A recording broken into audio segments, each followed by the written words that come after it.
Imaginez la scène suivante, une bataille silencieuse, où la guerre est à la maison elle-même, les armes sont des mots tranchants et le prix de litige est quelque chose que beaucoup sous-estiment jusqu'à la perte, le respect. C'est la vraie histoire de la façon dont une femme forte, mais aveuglée par la fierté, a presque détruit tout ce qui était le plus précieux, et comment une fille bien fragile a transformé le jeu avec une stratégie que peu attendaient. Pendant près de 3 décennies, les propriétaires comme Katarina Mikhailovna Gorunova ont régné absolument dans leur domaine. À 58 ans, avec un mari réduit à l'ombre de lui-même et d'un fils qui, jusque-là, obéit à chaque ordre en tant que soldat, elle croyait que sa parole était la loi. Mais le destin aime les ironies, c'était précisément l'amour de Kirill, son fils unique, qui a secoué les fondements de ce petit empire domestique. Lorsqu'il a présenté Svetlana, un administrateur de 30 ans, dans une clinique privée avec un salaire de 80 000 reais, Katarina a senti le sol trembler. Ce n'était pas seulement l'argent, c'était la posture. Svetlana n'a pas baissé la tête, n'a pas accepté d'être traitée comme une femme de chambre, pire de tous, avait ses propres opinions. Pour une femme habituée à régner avec Eironand, c'était une déclaration de guerre. Les premiers mois ont été un jeu d'échecs psychologique. Katarina, maître dans la manipulation, s'attendait à ce que le bon moment démêle le coup final. Svetlana, à son tour, a fait semblant de ne pas réaliser les toxiques indirects, pari que le temps apporterait un équilibre. Kirill, arrêté au milieu du feu croisé, a tenté de plaire aux deux, mais leur revenu de 50 000 reais en tant que mécanicien n'a pas permis au couple de louer un lieu de eux seuls. Et c'est à ce moment-là que Katarina a serré le siège, si Svetlana vivait dans sa maison, alors tout son salaire doit être déposé entre les mains du propriétaire de la maison, c'est-à-dire dans le sien. La réponse était une ferme « non ». Svetlana était-il prêt à payer une partie équitable pour les dépenses, mais à livrer chaque centime? Ne pensez même pas. Ce qui a suivi a été un spectacle de fureur. Katarina, rouge de colère, était comme « tu n'es rien. Un chiffon que mon fils jettera quand on se fatigue. Pensez-vous que ces changés ont une valeur? Sans Kirill, tu n'es personne. » Svetlana a tout entendu en silence, mais en elle une décision mûrie, soit elle se plierait, soit trouver un moyen de montrer à sa belle-mère qu'elle a sous-estimé avait été une erreur fatale. La tension dans l'air était tranchante. Katarina a ignoré Svetlana ostentatoire, tandis qu'elle était l'oreille du fils à l'oreille de sa fille, ingratitude, de la LAW. Kirill, désespéré, a demandé à sa femme de céder, pour le bien de la famille, mais Svetlana est restée inébranlable.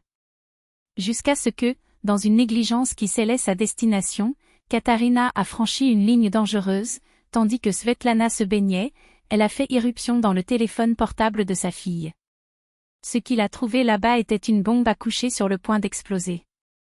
Dans les messages, une révélation choquante, Svetlana avait un oncle influent, directeur de la clinique où elle a travaillé, prête à la promouvoir à la tête administrative avec un salaire de 150 000 reais. Pire, il avait déjà proposé de payer le loyer d'un appartement afin que sa nièce échappe à la « mère insupportable » Infro. Svetlana avait refusé jusqu'à présent, réticent à dépendre des faveurs, mais sa limite était proche. Katarina a senti le monde s'effondrer. Pour la première fois, elle cherchait quelqu'un qui a non seulement résisté mais avait des options. Et les options, pour un contrôleur comme elle, étaient le pire cauchemar. Le coup final est venu dîner, lorsque Svetlana a annoncé, calmement, sa promotion, et la décision de louer un appartement. Kirill, soulagé, a embrassé l'idée d'avoir enfin sa propre vie. Katarina, cependant, a vu son empire s'effondrer. Sans le soutien financier de son fils, sa retraite donnerait gravement pour payer les factures d'électricité. La panique l'a amené à faire une autre erreur, il a essayé de retourner sa famille contre Svetlana, la peignant comme ingrat. Mais les proches, qui connaissaient bien leur personnage dominant, ont juste roulé des yeux.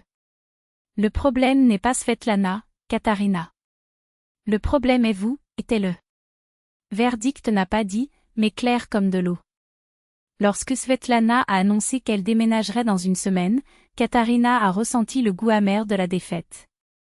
Pire que de perdre le contrôle sur son fils, il se rendait compte qu'elle dépendait maintenant de lui. Le quartier chuchotait déjà et l'idée de devenir une source de pénalité à l'intérieur.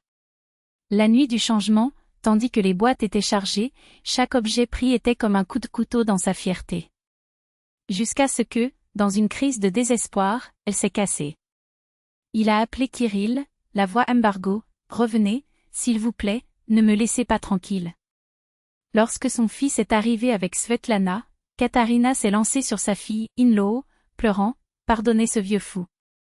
J'ai vu ce que j'ai fait. Ne me quitte pas. » Il n'y avait pas de triomphalisme dans les yeux de Svetlana en l'aidant à se lever. Juste une fatigue profonde, comme pour dire, « Nous sommes arrivés ici sur un chemin qui n'aurait jamais dû être pris. » Ils ne vivaient plus ensemble, mais un nouvel accord a été scellé. Svetlana a commencé à visiter Katarina régulièrement, aidant aux achats. Kirill a continué à soutenir financièrement sa mère. Mais quelque chose a été perdu à jamais, la confiance aveugle d'un enfant, le respect incontestable d'une famille. Katarina a gagné une deuxième chance, mais a payé un prix qu'aucun argent ne pourrait couvrir. Morale de l'histoire ? Le pouvoir construit sur la peur et l'humiliation est comme un château de lettres, juste une bouffée de dignité pour le renverser. Et parfois, la plus grande force n'est pas de maîtriser, mais de savoir quand se retirer. Kirill n'était plus cet homme qui a demandé l'approbation à chaque étape. Il est devenu un mari qui a pris des décisions avec sa femme, pas un fils qui a demandé la permission à sa mère. Ce changement a blessé Katarina Mikhailovna comme une lame, mais elle n'osait plus défier ouvertement. Il y avait des moments où le passé l'a essayé. Le souvenir de cette nuit, aussi mineure, humiliée, avec le poids de ses propres choix qui écrase l'assistante comme un antidote plus puissant que n'importe quel sermon. 3 ans plus tard, l'équilibre s'est finalement établi. Katarina Mikhailovna était devenue une grand-mère ordinaire, aimant, présent, mais sans prétendre dicter les ordres. Svetlana l'a traitée avec considération, bien que l'ombre de la méfiance ne se soit jamais complètement dissipée. Kirill, à son tour, a revu ses jours avec une amertume silencieuse. Je savais que le conflit aurait pu être résolu avec moins de douleur si, dès le départ, j'avais imposé fermement les frontières.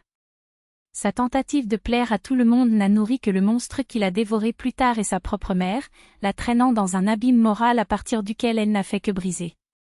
Pour Svetlana, la leçon était claire et définie, la gentillesse ne peut pas être confondue avec la soumission. Parfois, la seule façon de respecter est de démontrer que vous avez des options et du courage pour les utiliser.